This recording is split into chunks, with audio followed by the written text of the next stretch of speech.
Life, culture and current events from a biblical perspective. 2020 with Neil Johnson on Vision. As we do on a Friday, good to connect with Bill Muhlenberg from Culture Watch, who's been reflecting this past week on some of the music that he listened to back at a time when he was converted. From being a drugged-up hippie, some things caught his imagination, and it was the music that he was hearing on the radio or the music that he was hearing at concerts. Let's talk through some of the issues around the songs we listen to and perhaps a little reminiscence. And if you've got a few years under your belt, you might remember some of the songs no doubt we'll get to talk about today. But Bill Muhlenberg, a special welcome back to 2020. Always great to be with you. Bill, we've talked about your conversion a little bit before, but we've never talked about it by way of the sorts of music that you were listening to at the time. And as I say in that introduction, a drugged-up hippie and listening to songs on the radio. This is a time around the late 60s into the 1970s, the flower power era. What sort of music were you listening to at the time? Yeah, well, I was fully into the whole hippie scene, the whole rock scene, the counterculture scene, and not only listened to plenty of it, of course, bought plenty of the albums, but good part of our life back then was simply going from one rock concert to another. Small Midwestern town I lived in, so we had to travel a bit to get to some of these bigger acts in the bigger cities, but, I managed to see quite a few that were, at least at the time, pretty hardcore, whether Santana or Grateful Dead or Jefferson Airplane and so on. So, yeah, that was a big part of my life as a non-Christian, music and drugs, and yeah, it was just, there was a bit of a search early on. I thought I was a spiritual seeker, but after a while, when you just do a lot of drugs, I think I started to lose some of the initial search for spiritual truth, and you just ended up getting stoned a lot, listening to music a lot, and but thankfully God was still, searching after me, if nothing else, even if I had given up the search. So, yeah, some of even the secular music, some of the popular songs during the time, sometimes they sang about Jesus. Sometimes it wasn't exactly very orthodox gospel truth, but for still a somewhat seeking and, lost hippie back then to hear some of these songs, whether on the radio or see them in concert, it got you thinking. And I think God used it not just for me, but for many others to say, hey, maybe there's something you need to consider. How about considering Jesus? Instead of all these other, Eastern religions and the occult and the New Age and everything else I was exploring, how about going back to the God of the Bible and Jesus of the Bible? An old saying, no publicity is bad publicity. And even when Jesus gets mentioned in secular songs, there actually is some value to that, because people acknowledging in some sense, even if they get a whole lot of context wrong, even if they say the wrong things, just mentioning Jesus or heaven or, songs, Led Zeppelin's Stairway to Heaven. I mean, there's a certain spirituality about it. It's not biblical spirituality, but there's a certain connection there. Some of the songs you used to like in those days, Bill, take us back to the 1970s, trip down memory lane. What were you listening to? Well, again, as I write in my piece, you have to be kind of an old guy like me, maybe you. Because I became a Christian in August of 1971. So, yeah, we're talking over 50 years ago now. So if you're a young listener, just consider this to be a lesson in ancient history or something. But some of us older guys will certainly remember. And by the way, I preface my piece on this music by saying that C.S. Lewis had famously mentioned in his book how he got saved, Surprised by Joy. He talked about that the good atheist can never be too careful. God has got traps planted everywhere. There's pages open of books with poetry about God, or Bibles laying here and there, or just all kinds of little traps that God has for the atheist, and so he said he was kind of caught dragging and kicking his feet into the kingdom, but everywhere he turned, it seemed like God was giving little hints of himself in the gospel. So yeah, some of these songs, some you'll recall, I think Norman Greenbaum, Spirit in the Sky, that might have been, 69 or so. Again, certainly not Orthodox Christianity, but he spoke about, I got a friend in Jesus. Remember actually one folk singer, I think she's still alive actually, Joan Baez, tended to be a leftist, of course, and wrote a lot of protest songs. But I recall one period being quite depressed and bummed out, and a friend had introduced me to her newest album. I think it came out in 69. She had written it because her husband was about to go to jail because he was avoiding the draft during the Vietnam War. Of course, I was thinking, gee, I'm going to probably have to flee to Canada or something to avoid the draft. So on that album by Joan Baez, she had a number of traditional Christian songs like Will the Circle Be Unbroken and Just a Closer Walk with Thee. As a hippie, I wasn't exactly listening to Christian hymns, but I liked Joan Baez and the protest songs she wrote, and so I bought the album, and just hearing those, bits and pieces of Christian gospel songs, that really had an impact on me. And perhaps one more, there's many, but one more a lot of people would maybe recall. And most people have heard the word Beatles. I mean, even if you're a 15-year-old, hopefully you've heard of the Beatles. Well, of course, one of them, George Harrison, eventually the four did kind of go their own way and put out their own albums. I think it was 1971, perhaps, George Harrison released the album All Things Must Pass, which for me sounded good. I was bummed out and depressed, suicidal, so that sounded good. But one of the hit songs on that album was, of course, My Sweet Lord. If you recall that, it wasn't just about Jesus as a sweet Lord. He was also singing about Krishna and all that. So a typical kind of hippie search for, eclectic spirituality where everything will go, Jesus, Krishna, they're all fine. But I do recall the impact that song had on me in my journey.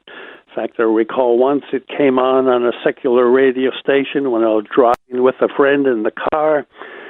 She knew I was on a bit of a journey, and she said, "Oh, Bill, a song like that really must speak to you." And I said, "Yeah, it does." And, of course, the interesting thing is 8 months later, I did become a Christian, and I did discover personally Jesus as my sweet Lord. So it's interesting how all these little bits and pieces, little foretastes of the gospel, inklings, hints that God could even plant in pagan rock and roll, could help a hippie like me to come to Christ.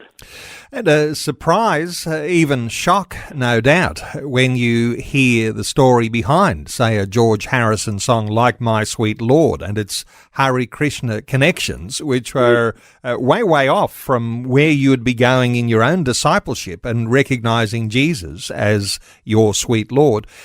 Speaking of Jesus, his name came up in a lot of those old hits of the 70s. Jesus is Just All Right, the Doobie Brothers. Another one of your favorite songs, wasn't it? Yeah. Well, that one actually had been recorded, I think, by various others, maybe even going back to the mid-'60s. By the time the Doobie Brothers did have it as a big hit, I think that might have been 1972. So that was just after I got saved, mind you, but still I was listening, even though I personally threw away all my books and my record albums. When I became a Christian, I figured I need to make a pretty clean break from things, so I chucked them all in the bin. But still, you'd hear stuff on the radio, and Jesus is Just All Right came out in 72, so you'd think, wonder if some of these secular groups are starting to get the message as well. So, God always kept a witness even in the secular music scene. Bill, there was quite a significant thing that was happening for people who were getting converted back to the 1970s and almost a ritualistic burning of your old secular albums, which were considered to be of the devil, and people would throw their albums on the fire, and something would happen with the vinyl, and it would squeak somehow, and someone would say there's a demon squealing as it leaves the record. That sort of thing really demonstrates, doesn't it, a repentance, a turning around from evil and a turning to God. What are your thoughts on how you might even think about your music today? Yeah, well, it's, as I say, for myself, I needed a clean break. I needed to really say no to my past life in a most radical and clear-cut fashion. So for me, went to the city incinerator with about 300 books, 300 albums, and chucked them in. And that was making a clean break. Mind you, a bit later, when I became a Christian, I thought, a few of these I would have liked. So I actually, as a Christian later on, went and bought for a second time the Joan Baez album that had those gospel tunes on. But yeah, it was not just me, but, everybody. We had, the counterculture, right, the radical secular revolution of the left. But Jesus always has a witness, so we also had at that time the Jesus revolution, right? Well, I was one, of course, a hippie who got saved, but certainly in California, Southern California, there were plenty of these guys getting saved. So early days, we had Chuck Smith and Calvary Chapel in Southern California. That's where a lot of these newly saved hippies went to for church. You'd often get baptized in the ocean, go there, and not just to turn around from the old life to the new, but what do you do if you're, say, an old rocker, a secular pagan rocker who gets saved? What do you do about your music? So I noticed with interest, if yesterday or the other day, social media saying it's the 50th anniversary of Love Song. Some of you, the older among you, would remember the group Love Song. Chuck Girard and others, they came out with their first album, 1972, and they were part of that mix with Chuck Smith, Calvary Chapel. And, of course, they had to think again, what do we do? Here we're used to hardcore rock and roll and all the rest.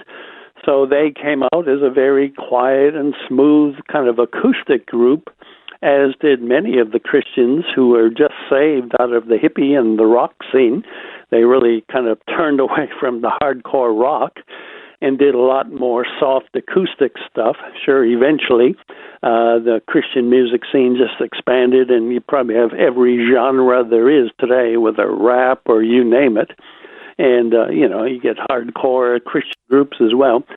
So, but that was interesting. I individually and they as a group had to figure out, all right, now that we're Christians, we want to renounce this old pagan lifestyle that we lived in, and yet, well, God may have given some of us gifts as musicians.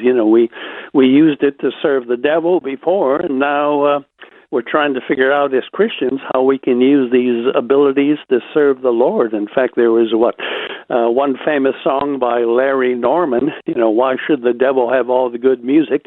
That was kind of one of the questions many were asking. How can we use our talents for the Lord now that we're saved?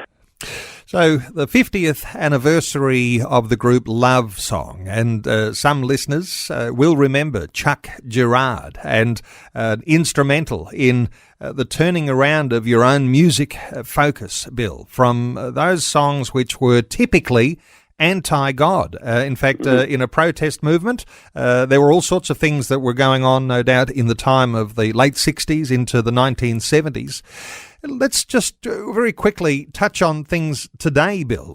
Some of the songs that you'll hear on the radio today, very, very different to what might be considered mild back in the 1970s. Songs that are, we might even make an assessment, blatantly satanic, evil, overtly sexual, even blasphemous to God, that young people are listening to today.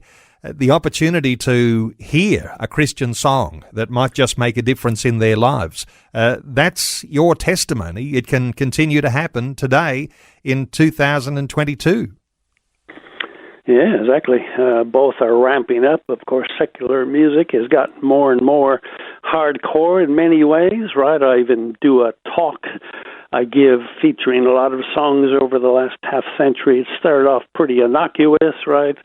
You ain't nothing but a hound dog, or the Beatles singing I Want to Hold Your Hand. It's gotten a whole lot worse sexually and morally and other ways stands. So we have all kinds of stuff now, death metal, the whole bit. But again, God has got his witness as well, where, well, sometimes we speak of crossover artists, those who have their feet in both gospel music and secular music.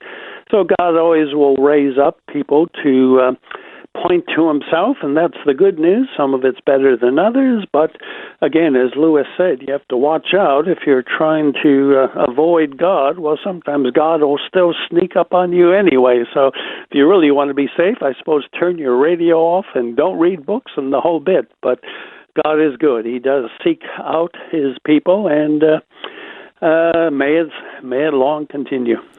And I'm sure there are many, many more songs we could remember, and even take things to another depth, and we might have to wait till another day.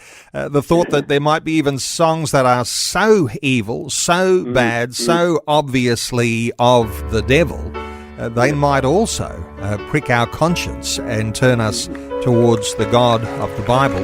Bill, I'll point listeners to your latest articles, and this one that we're talking about today, all about your own conversion experience and the 50th anniversary of the group Love Song, which was with lead singer Chuck Girard.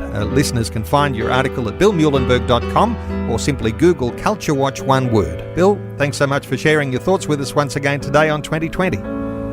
Always a pleasure.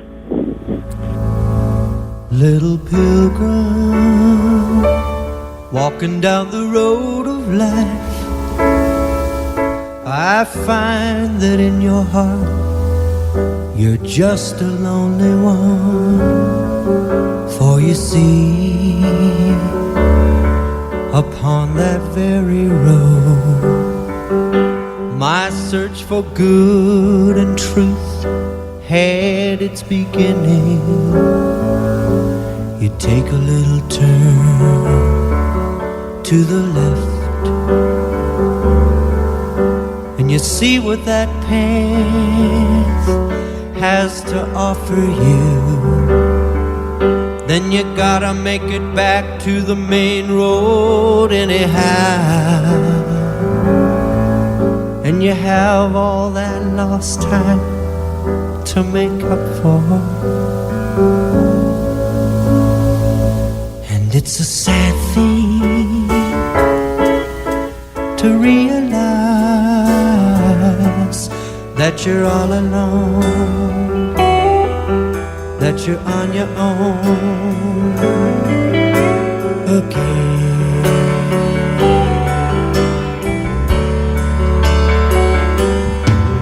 Little pilgrim, walking down the road of life, can't you see that there are so many others, and they are just like you? I was looking in that same direction, but all I ever found were others, and they were searching just like me, and we didn't find the way or the answers to the questions that were buried deep down in our souls. We just found that the ways of men have no answers anyhow.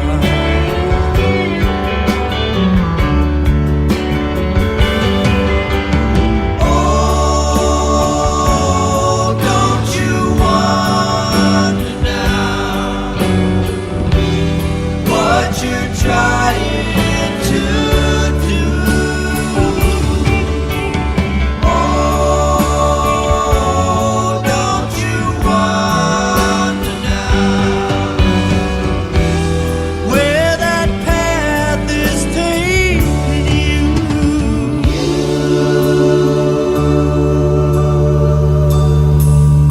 Little pilgrim, walking down the road of life, I know that deep down in your heart that you are just like me. What you're seeking is a better way, and you're reaching out for temporary resting places, and you're glad to find a little peace of mind here and there. But it won't last, no, no, 'cause you'll have to move along someday, till you're resting in the arms of the only one who can help you, till you give your heart and your soul and your body and your mind and your life to the Lord.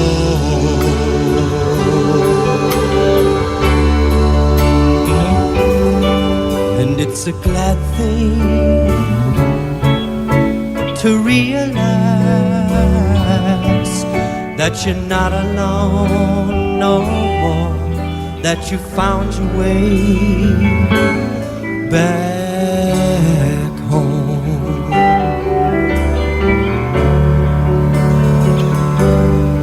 Back home. Well, Chuck Gerard's love song and Little Pilgrim on Vision Christian Radio. It's Neil Johnson with you, the Friday edition of 2020. Thanks for taking time to listen to this audio on demand from Vision Christian Media. To find out more about us, go to vision.org.au.